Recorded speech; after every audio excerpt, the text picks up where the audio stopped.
Hello, this is Mary Mueller, and welcome to Discussion Board Forum Week 7 on the Second Amendment.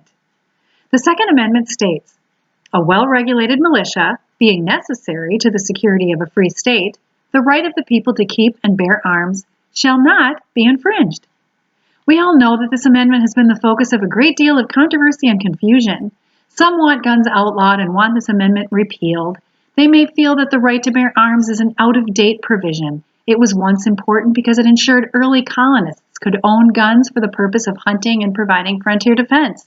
But in light of school shootings and other acts of violence, they wonder if protecting the rights of hunters to own guns is worth the risk to the rest of the population. For the sake of safety, they wonder if maybe guns should be outlawed. On the other end of the spectrum, to some Americans, the right to bear arms is precious and a critical protection against the tyranny of government. They believe that all their other rights hinge upon the Second Amendment. The reality is, the meaning of the Second Amendment has been grossly misunderstood. What is it actually? Is the right to bear arms simply about hunting? Is it about protecting your home from thieves? Despite what some people believe, these explanations have nothing to do with why our founders included the Second Amendment. According to Eugene Volokh, professor of law at UCLA, we can better understand this amendment by looking at its separate clauses. First is the militia section. A well-regulated militia being necessary to the security of a free state answers the why, and thus is considered a justification clause. And the right of the people to keep and bear arms is the what, which serves as the operative clause. So, what do the people have? They have the right to bear arms. And why do they have it? Because a well-regulated militia is necessary to the security of a free state. Thus, they were saying that liberty depends on militias. But what is a militia?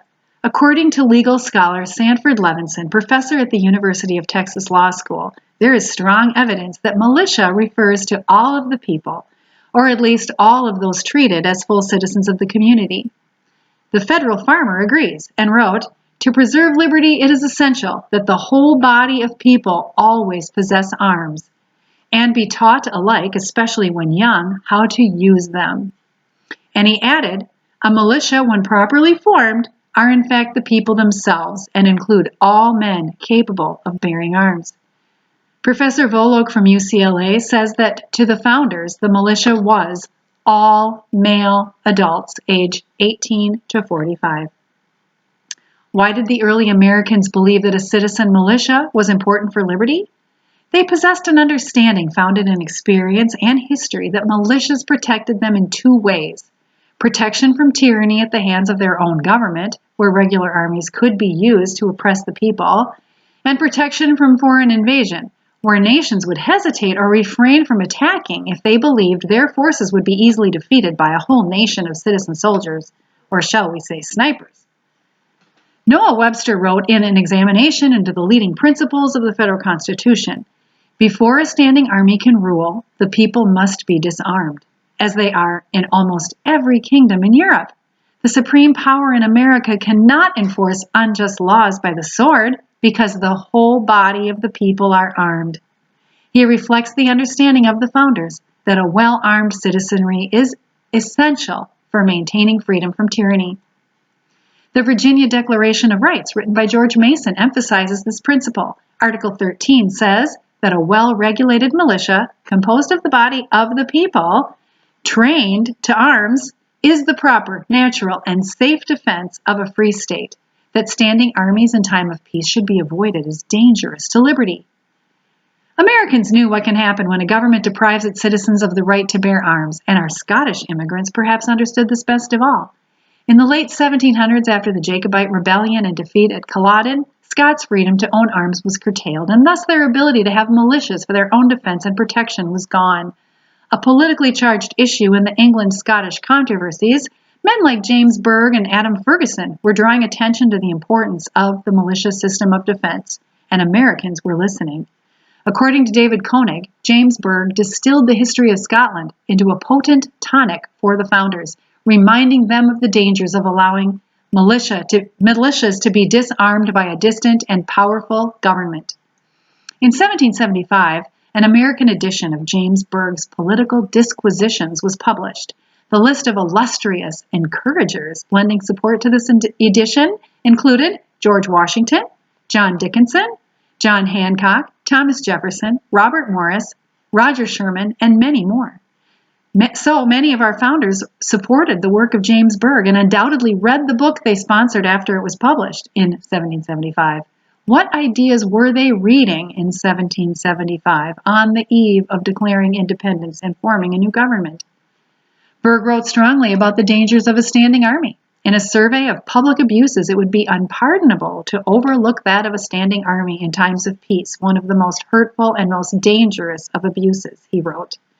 He goes on to elaborate the dangers. He wrote, when a country is to be enslaved, the army is the instrument to be used. No nation was enslaved but by an army.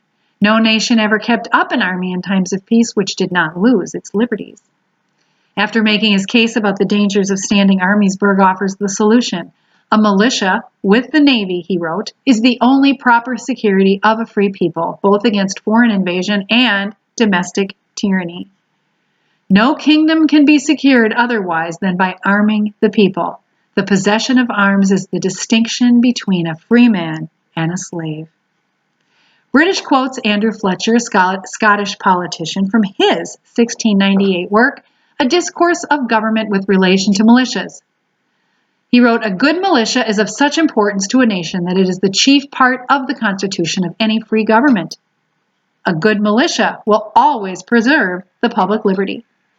And he added, the Swiss are the freest people in our times and like to continue such the longest because they have the best militia. Fletcher and Berg were making the dual point that militias keep the people free from both foreign invaders and from tyranny within one's own government. Thus, we do not only possess the right to bear arms, it could be argued that we have a duty to bear arms in order to preserve the liberty of our nation. The idea of a militia is defensive. If an entire nation is one huge, well-trained citizen militia, then what foreign army would want to invade? In fact, we can look to the Swiss militia system as an excellent example of this. No one invaded their borders during 2 world wars, even though they were in the center of the action geographically. Fletcher was prophetic about the Swiss. What does personal gun ownership have to do with this? The wording of the amendment states that it protects the right of the people, not the right of militias and state governments to bear arms. Thus, the founders actually were establishing an individual right to own arms. This was not, as some have suggested, a collective right for those who serve in military units only. So to summarize, according to Professor Volok, an armed citizenry provides a hedge against tyranny, prevents tyrants from seizing power, and protects nations from foreign enemies. What court cases involve the Second Amendment? Several court cases stand out as significant. First, the United States versus Cruikshank in 1876. In this case, the court decided that the Second Amendment only restricts the powers of the national government and says nothing about the states. Therefore, state governments could regulate guns however they saw fit. Presser versus Illinois, 1886. The Supreme Court affirmed the Cruikshank ruling and further clarified that the Second Amendment is a limitation only on the feds and not on the states. United States versus Miller, 1939. This case had to do with types of weapons that were allowed under the Second Amendment. Gangster Jack Miller was found guilty of bringing an unregistered sawed-off shotgun across state lines. The Supreme Court said that there was an absence of evidence that a sawed-off shotgun had a reasonable relationship to the preservation or efficiency of a well-regulated militia, so they could not say the Second Amendment applied to a sawed-off shotgun.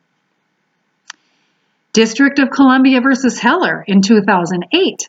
In this case, restrictive gun regulations in Washington, D.C. were being challenged. The Supreme Court decided that 3 D.C. laws about private gun ownership did in fact violate the Second Amendment. They overturned a D.C. ban on handguns. They ruled that the Second Amendment does protect an individual right to bear arms independent of militia service. And they emphasized that some kinds of limitations of guns would remain legal.